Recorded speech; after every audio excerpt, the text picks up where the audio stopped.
there. Do you ever feel so down and low that it's hard to get up out of bed?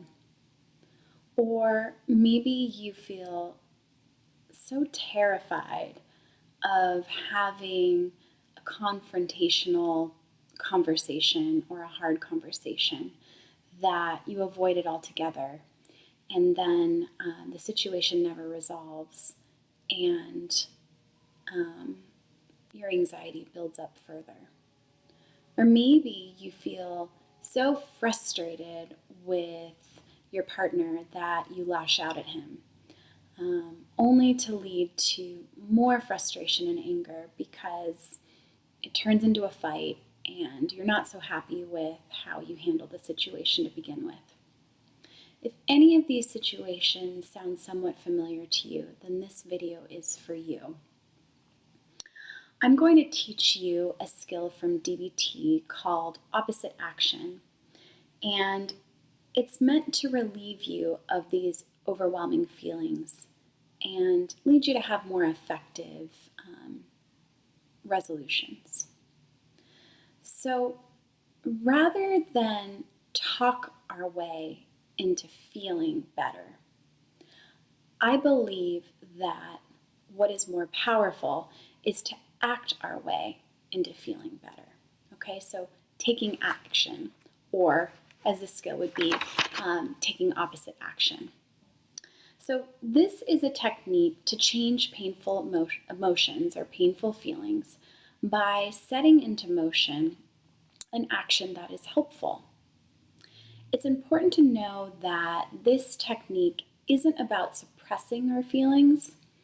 Rather, it's about acknowledging our feelings and using our feelings as a tool to help us take action so that the results will be gradual change in these feelings. So I'm going to go ahead and use several examples to hopefully help you to put this technique to use, hopefully in the upcoming weeks. So the first example I'm going to use is going back to anger or frustration. So some people, when they feel anger, will shut down, or you've heard the silent treatment before. That's one way. Another very typical way is to yell. So let's say your boyfriend said he was going to do the dishes and he didn't, and it's been all day, and you are feeling extremely angry, and you end up yelling at him. And then chances are he yells back or whatever else. It turns into a fight, and really the dish situation isn't resolved, and you kind of feel like, man, I didn't show up really well for this conversation. So taking opposite action would be, I feel angry. My boyfriend said he would clean up the dishes. He hasn't stuck to his commitment. Rather than yell right now, I'm going to go walk away. And when you walk away, it's a time for you to take some deep breaths, let your anger subside.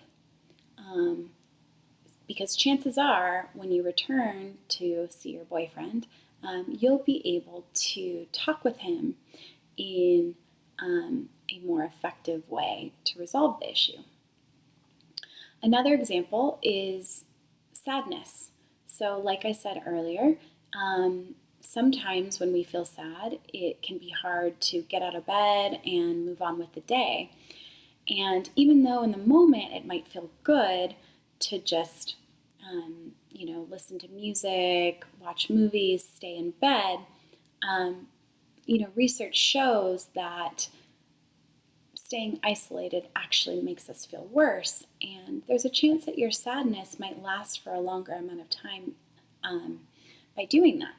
So taking opposite action would be, I feel sadness, even though I want to stay in bed, I'm going to do the reverse of that, and I'm going to get out of the house, and I'm going to go grocery shopping, I'm going to run an errand, I'm going to take a walk, visit with a friend, whatever it is, even if it's 45 minutes or an hour.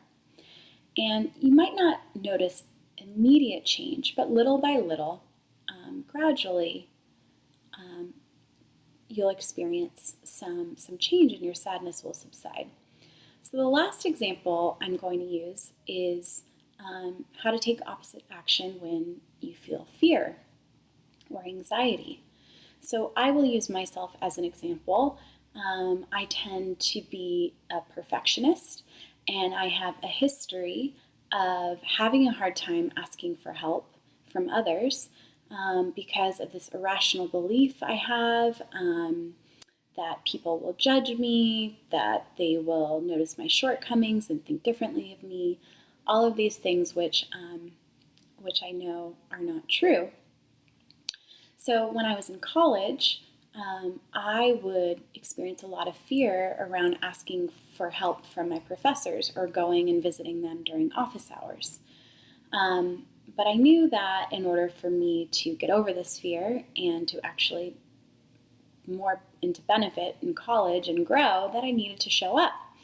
So in spite of feeling fear and every part of my being telling me not to go, even losing sleep over it at times, I would go to office hours and ask for help. And after about a year or so, the fear gradually went away, and that fear turned instead to acceptance. So those are 3 examples of ways to take opposite action that I hope that you can find useful in implementing in your own life. What I want to quickly say is that this strategy is not always appropriate, and I want to make sure that I'm clear that there are some occasions when you should actually listen to the emotion and not do the reverse. One example is if you're feeling fear and you're actually in an unsafe situation, so the fear is rational, it is warranted, then I encourage you to listen to that fear and take all the necessary steps to keep yourself safe. Another example when this strategy would not be a good time to use it is if you are feeling guilt because you did something contrary to your ethics or your values, then again, do not act opposite of that. Instead, you should work to repair the situation, maybe apologize, and then move on. So that is all that I have to say about opposite action. My name is Nicole Byrne. I'm a licensed marriage and family therapist, and I offer online psychotherapy. Thanks.